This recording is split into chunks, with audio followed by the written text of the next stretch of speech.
사랑하는 성도 여러분, 우리는 지난 두 번의 시간을 통하여서 사도 바울의 이 데살로니가 사역에 대한 이 변호를 살펴보았습니다. 하나님 앞에서는 그분을 기쁘시게 하는 사역이었고, 성도들 앞에서는 영적 부모로서 사랑과 헌신, 그리고 본을 보이며 섬기는 사역이었습니다. 오늘은 그의 사역에 대한 이 데살로니가 교회 성도들의 반응, 즉 어떻게 그가 전한 복음을 받아들였는지, 또 그 말씀이 그들의 삶 속에서 어떤 변화를 만들어냈는지를 본문을 통해 함께 살펴보고자 합니다. 먼저 우리가 본문 13절에서 바울이 하나님께 끊임없이 감사하다고 고백하고 있는데요. 무엇이 그렇게도 바울은 감사했을까요? 그것은 제가 방금 앞서 이야기했듯이 자신이 전한 복음에 대한 성도들의 반응 때문이었습니다. 바울은 이 성도들의 반응을 이 받는다라는 표현으로 설명하고 있는데요. 이 13절에 자세히 보시면 이 받는다라는 표현이 총 3번이 나오고 있습니다. 그런데 모두 같은 단어가 사용되고 있는 것이 아니라 두 가지 다른 헬라어가 사용되고 있습니다. 먼저 쓰인 단어는 파라람바노라는 단어인데요. 이 단어는 곁에서 받아들이다, 가까이에서 수용하다라는 뜻으로서 바울 서신에서 통상적으로 그냥 전승 자료를 전달하거나 받는 것에 대한 전문 표현입니다. 쉽게 말해서 무엇인가를 전달했고 그것을 받았고 이해했다, 이 정도의 의미를 가지고 있는 단어입니다. 다음으로 쓰인 단어는 헬라어 데코마이인데요. 이 단어는 기쁘게 적극적으로 호의와 환대로 받아들이다라는 뜻으로서 이 복음을 단순히 정보로서가 아니라 하나님이 주신 진리의 말씀으로 전인격적으로 받아들이는 모습을 보여주는 표현입니다. 그래서 이 데코마이라는 이 단어를 이렇게 상상해 보면 좋을 것 같은데요. 말씀을 단지 귀로만 듣는 것이 아니라 우리의 마음이 활짝 열려 환영하며 맞이하는 그런 모습입니다. 영원히 두 팔을 벌려서 말씀을 끌어안는 그런 모습이라는 것이죠. 특히 이 단어는 예수님을 영접한다는 표현에도 쓰이는 동일한 단어입니다.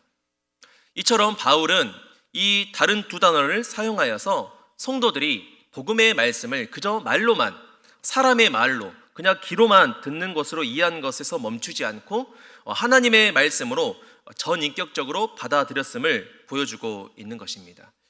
이는 무엇을 말합니까?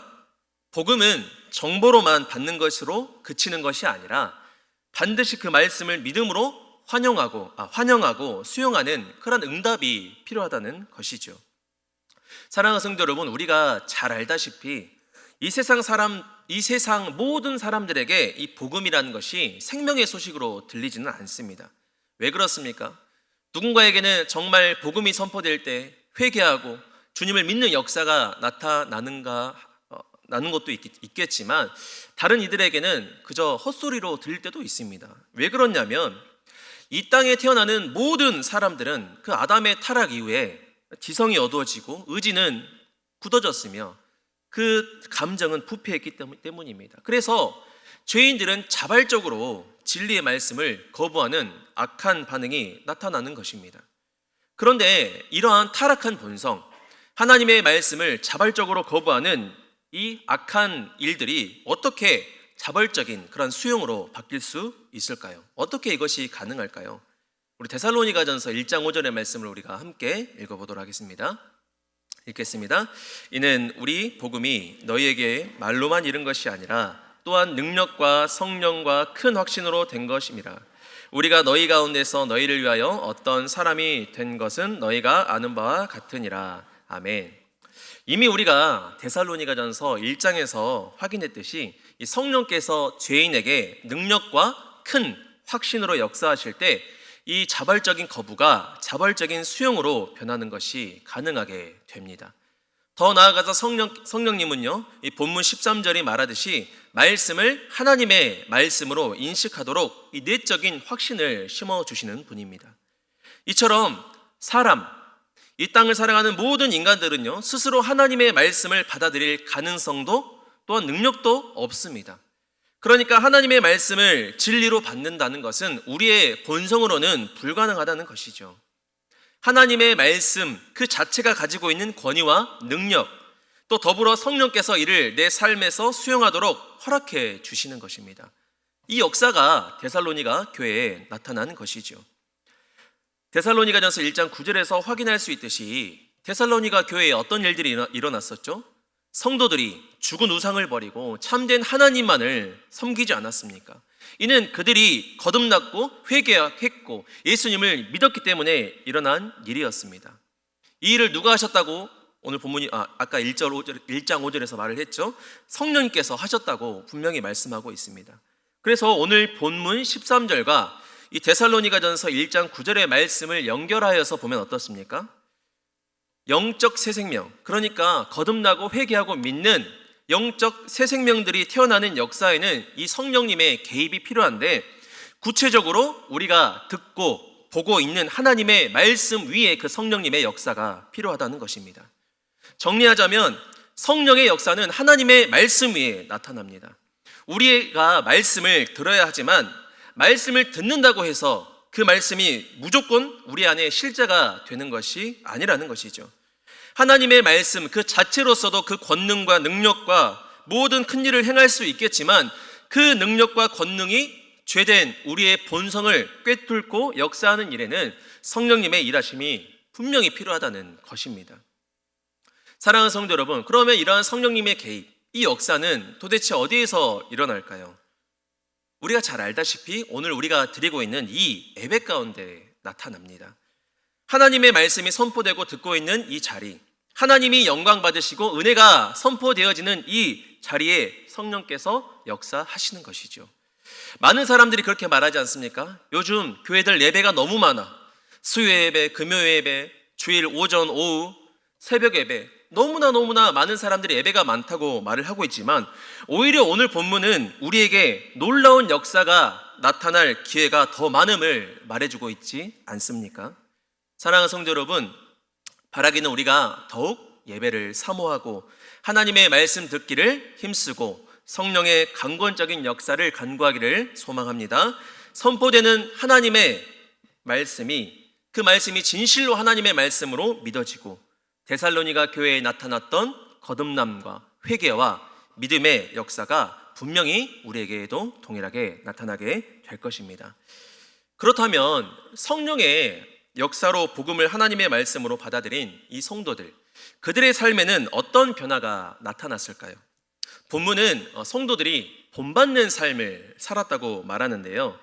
여기서 본받는다라는 것은 단순한 모방을 말하는 것이 아닙니다. 삶의 방식과 신앙의 태도, 그 모든 것이 깊이 있게 따르는 것이요, 자발적으로 동일한 방향과 또 가치를 따라가는 태도입니다. 우리가 잘 알다시피 바울이 먼저 이러한 삶을 살았는데요. 우리가 고린도전서 11장 1절의 말씀 읽어보도록 하겠습니다. 내가 그리스도를 본받는 자가 아멘. 바울이 먼저 예수님을 본받는 자였습니다. 그리고 데살로니가 전서 1장 6절에서도 성도들이 바울 자신과 예수님을 본받은 자가 되었다고 바울은 고백했었습니다. 우리와 주를 본받은 자가 되었으니, 바울은 특별히 오늘 본문에서 데살로니가 교회의 성도들이 유대 교회를 본받았다고 말하고 있는데요. 앞서 제가 말씀드렸듯이 이 본받음은 단지 유사한 경험을 했다는 수준을 넘어서 신앙의 본질과 정체성에 있어서 동일한 길을 걷고 있다는 의미입니다. 우리가 잘 알다시피 유대교회가 어떤 교회입니까? 기독교 신앙의 태동지이지 않습니까? 또 복음이 처음 선포되고 살아 움직이기 시작한 자리였지 않습니까? 바로 그곳에서 복음을 받아들인 사람들은 같은 민족이었던 그 유대인들에게 심한 박해를 받았습니다. 믿음 때문에, 예수 그리스도의 이름 때문에 핍박과 고난을 받은 것이지요. 마찬가지로 이 데살로니가 교회도 같은 길을 걷고 있다고 지금 바울은 말하고 있는 것입니다. 그들도 복음을 받아들이는 순간 자기 동족들에게 고난을 받기 시작했습니다. 구약의 선지자 예수님, 최초의 그리스도인들, 그리고 바울 자신까지 이어지는 이 고난의 계보 속에 이 데살로니가 교회, 또 특별히 그 성도들이 서 있었던 것입니다. 이것이 무엇을 말하죠? 고난이야말로 하나님의 자녀라는 증거요, 또 표지임을 보여주지 않습니까? 우리 베드로전서 4장 12절에서 13절 그리고 로마서 8장 17절 말씀 우리 연달아서 함께 읽어보도록 하겠습니다. 읽겠습니다. 사랑하는 자들아, 너희를 연단하려고 오는 불시험을 이상한 일 당하는 것 같이 이상히 여기지 말고 오히려 너희가 그리스도의 고난에 참여하는 것으로 즐거워하라. 이는 그의 영광을 나타내실 때에 너희로 즐거워하고 기뻐하게 하려 함이라. 자녀이면 또한 상속자 곧 하나님의 상속자여 그리스도와 함께한 상속자니 우리가 그와 함께 영광을 받기 위하여 고난도 함께 받아야 할 것이니라. 아멘. 이처럼 고난은요 이상한 일이 아닙니다. 하나님의 자녀이기에 상속자이기에 그리스도의 고난에 참여하고 있는 거예요. 성도의 삶의 필연적인 과정인 것이고 영광을 위한 고난입니다. 특별히 방금 읽었던 베드로전서 4장에 나왔던 이 영광은요 예수님의 재림시에 나타나는 하나님의 영광, 곧 예수 그리스도의 위엄과 권능 또 통치의 현현을 말하는 그러한 영광입니다. 그래서 이 영광이라는 것은, 이 고난이라는 것은 이 영광의 바로 직전의 단계이며 고난 속에서도 우리가 기뻐할 수 있는 이유가 무엇이라고요? 장차 우리가 보게 될 그 주님의 영광 때문이라는 것입니다. 더 나아가서 우리는 예수님으로 인하여서 우리 또한 그 영광에 참여하게 되고 하나님 나라에서 누릴 영화로운 상태, 즉 부활과 하나님의 임재 가운데 영원한 영광을 누리게 될 것입니다. 그래서 고난은 이 영광으로 나아가는 하나의 길인 것이지요. 여기서 우리는 예수님의 고난을 다시 한번 떠올려 볼 수 있는데요. 우리가 겪고 있는 이 고난은 단지 내 인생 가운데 감내하는 어떤 하나의 시련이 아니라 예수님의 십자가의 길을 따라가는 자에게 주어지는 하나님 나라의 참여 표지이며 또 그분과 함께 영광을 누리게 되는 약속의 과정인 것입니다. 이는 우리가 예수님과 연합되어 있다는 확실한 증거가 되어 주는 것이지요. 이처럼 우리의 고난은 예수님의 고난과 연결되어 있고 또 우리의 영광도 결국 그 예수님의 영광에 참여하는 것입니다. 이처럼 성령의 역사로 말씀이, 그 복음의 메시지가 하나님의 말씀으로 받아지는 그 역사를 경험했던 성도들, 그래서 믿음의 선진들과 같이 고난의 길을 본받는 모습, 이 모습을 본 바울은 자기의 사역을 통하여서 이 모든 일을 이루어 주신 그 하나님 앞에서 끊임없이 감사할 수밖에 없었던 것입니다. 앞서 바울은 이 영광을 위해서, 성도들이 이 영광을 바라보는 이를 위해서 내가 사역한다고 고백했었습니다. 우리 데살로니가전서 2장 12절의 말씀도 우리 함께 보도록 하겠습니다. 이는 너희를 부르사 자기 나라와 영광에 이르게 하시는 하나님께 합당히 행하게 하려 함이라. 아멘. 우리가 자세히 보아야 할 것, 영광에 이르게 하시는 그 하나님께 행하게 하려 함이라. 이렇게 바울은 말했었습니다. 특별히 우리가 주목해야 할 것, 또 인상적으로 보아야 할 것은 데살로니가 교회의 성도들이 이 믿음의 선진들의 고난을 본받았다라는 표현인데요. 이 본받음은요 스스로 결단해서 이룬 것이 아닙니다. 복음의 메시지를 하나님의 말씀으로 받아들였기 때문에 자발적으로 나타난 변화였어요. 그래서 이는 우리의 신앙에 중요한 답을 주는데요. 성령님께서 우리의 인생 가운데 역사하시면요 하나님의 말씀이 내 인생 가운데 진짜 하나님의 말씀으로 받아들여지게 되고 또 내 삶에 믿음이 생기고 더 나아가서 내가 지금 겪고 있는 그 고난의 의미가 달라지게 됩니다. 인생의 풍파가 아무리 나를 덮치고 또 덮을지라도 궁극적으로 나는 그분으로 인하여서 승리할 것이다. 그분께서 나를 영광으로 인도하실 것이라 믿을 수 있게 되는 거예요. 그래서 오늘 본문 13절에서 그 후반부에 말씀이 믿는 자 가운데서 역사한다고 말하는 것입니다. 말씀이 끊임없이 성도의 삶에 능력이 되게 하는 것, 그것은 성도의 믿음이며 이 시작이 성령의 능력으로 하나님의 말씀을 온전히 받아낼 때 이루어질 수 있게 된다는 것이죠. 그래서 이 능력으로 고난을 통과하여 우리는 그 영광으로 나아가게 되는 것입니다. 사랑하는 성도 여러분, 우리는 지금 하나님의 말씀 앞에 어떻게 서 있습니까? 단순히 지식으로만 받고 있지는 않습니까? 말씀은요 보고 들림에서 끝나는 것이 아닙니다. 하나님의 말씀으로 받아야 그 말씀이 우리의 삶에 역사하기 시작합니다. 이 일에서 누가 역사하셔야 된다고요? 성령님께서 일하셔야 하는 것입니다.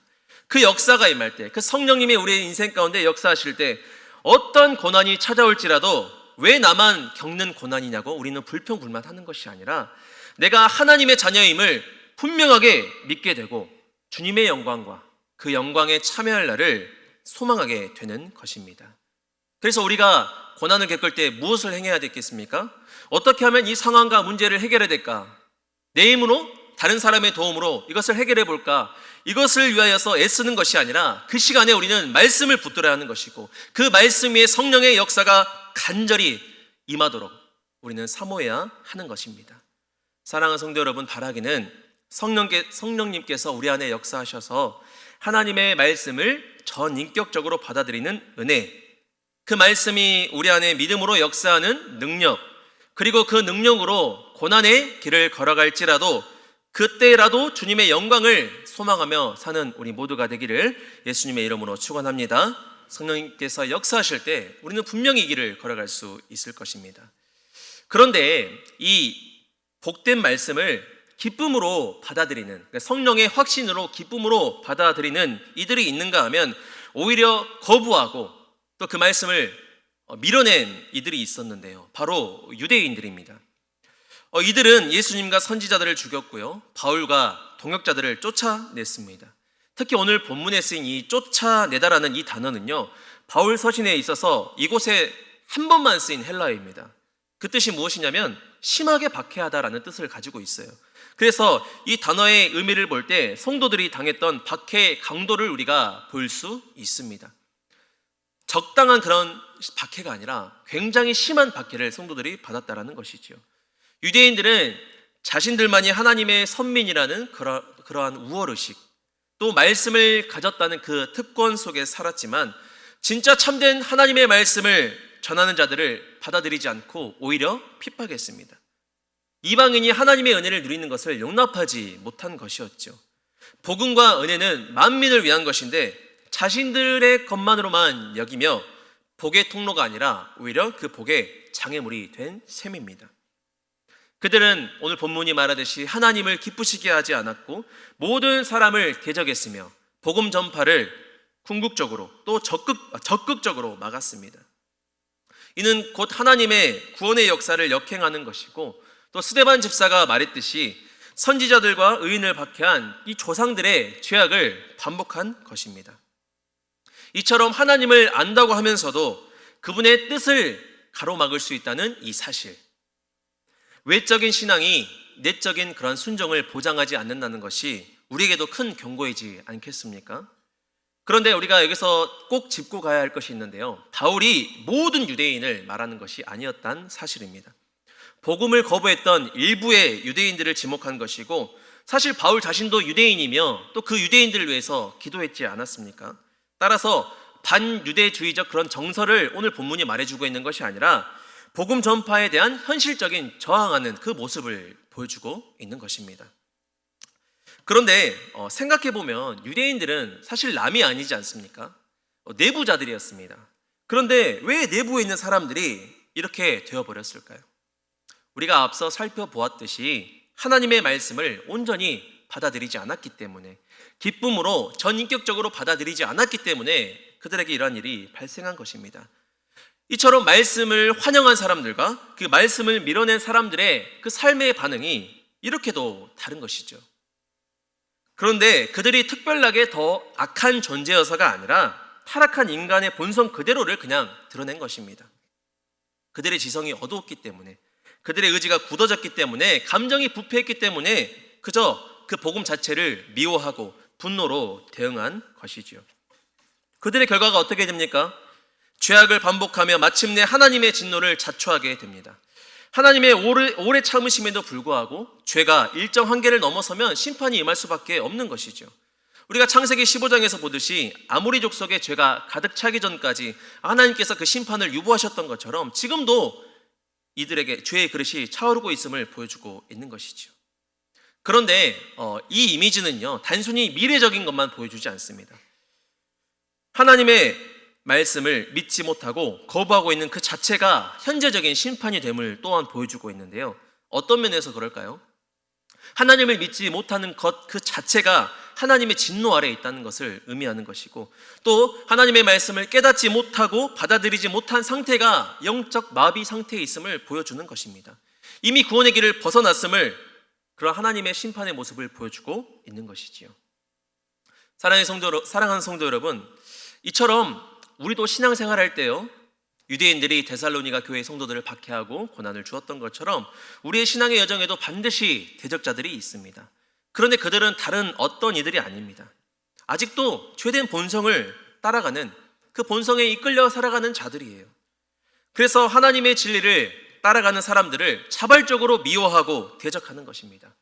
그러나 우리는 기억해야 할 것이 있습니다. 모든 대적들 위에 하나님이 계신다는 사실을 기억해야 하는 것입니다. 그분은요, 지금도 살아서 역사하시는 분입니다. 모든 것을 보고 계시고 기억하시며 반드시 당신의 뜻대로 심판하시고 정의를 이루시는 공의의 하나님이십니다. 결국 끝까지 대적하는 자들은 멸망하게 된다는 것이죠. 그러기에 우리는 고난 앞에서 두려워하거나, 또한 우리를 대적하는 자들 앞에서 두려워하거나 움츠러들 필요가 없습니다. 오히려 그 길을 믿음으로 통과함으로써 하나님의 자녀로서의 정체성을 더욱 깊이 확인하게 될 것입니다. 고난 속에서도 하나님은 우리와 함께 하시며 대적의 포효 속에서도 우리를 지켜주실 것입니다. 더 나아가 그들에게도, 우리를 대적하는 그들에게도 우리에게 임하신 성령께서 동일한 역사를 허락해 주시라고, 하나님의 사람으로서 변화될 수 있게 해달라고 우리는 기도해야 할 것입니다. 악을 선으로 행하는 것이죠. 사랑하는 성도 여러분, 이제 말씀을 맺으면서 성경 한 구절을 보고 싶은데요, 우리 이사야 43장 2절의 말씀 함께 보도록 하겠습니다. 내가 물 가운데로 지날 때에 내가 너와 함께 할 것이라. 강을 건널 때에 물이 너를 침몰하지 못할 것이며 내가 불 가운데로 지날 때에 타지도 아니할 것이요 불꽃이 너를 사르지도 못하리니. 아멘. 이 바벨론 포로 생활이라는 고난 가운데 있는 백성들에게 회복을 약속하신 하나님의 말씀인데요, 사실 이스라엘 백성들에게 이 바벨론 포로 생활이 고난이었지 사실 하나님에게 있어서는 고난이 아닙니다. 오히려 그 시간은 하나님께서 그들을 치료하는 시간이었고, 하나님의 거룩한 백성으로 하나님께 다시금 영광을 올려드리는 그런 백성으로 회복시키는 시간이었죠. 그럼에도 불구하고 그들에게는 오늘 하루의 시간들이 고난이었습니다. 오늘 이 이사야 말씀이 무엇을 말합니까? 하나님께서 물을 없애주거나 불을 꺼주겠다고 말씀하지 않으셨습니다. 오히려 어떻게 말씀하십니까? 너희가 강은 건널 것이나 물이 너희를 침몰치 못하고, 너가 분명히 불 가운데를 지날 것이나 너를 사르지 못할 것이라 말씀하고 계십니다. 무엇을 말씀하고 계시는 겁니까? 인생에 고난이 없는 것이 아니라 있을 것인데, 그 고난 속에서도 하나님께서 함께 하시며 신실하게 진실하게 회복의 약속을 지켜주시겠다는 선포이지 않겠습니까? 결국 그 말씀을, 그 약속의 말씀을 하나님의 말씀으로 받은 자들, 즉 하나님의 백성인 이스라엘은 70년 후에 그 약속대로 고향 땅에 돌아왔습니다. 사랑하는 성도 여러분, 우리도 동일합니다. 지금 이 순간에도 정말 이해 못할 고통과 눈물과 고난의 터널을 지나고 계신다면 꼭 기억하셨으면 좋겠습니다. 고난은 하나님의 자녀라는 확실한 증거입니다. 고난은 주님의 영광을 향한 여정이에요. 고난 속에서도 하나님은 우리의 삶을 붙들어 주십니다. 우리를 대적하는 그들 끝내 멸망하게 되고 우리는 예수의 이름으로 승리하게 될 것입니다. 성령께서 역사하실 때 이 약속의 말씀을 믿게 될 것이고, 믿음의 선진들이 걸어갔던 그 고난의 길, 하나님의 자녀만이 걸어갈 수 있는 그 길을 우리도 본받아 걸어갈 수 있게 될 것입니다. 그리고 그 길 끝에서 우리는 주님의 영광을 보고 또한 그 영광에 참여하게 될 것입니다. 바라기는 그날을 오늘도 소망하며 하나님의 말씀만을 꼭 붙잡고 믿음으로 승리하는 우리 모두가 되기를 예수님의 이름으로 축원합니다. 우리 찬양 후 함께 기도하도록 하겠습니다.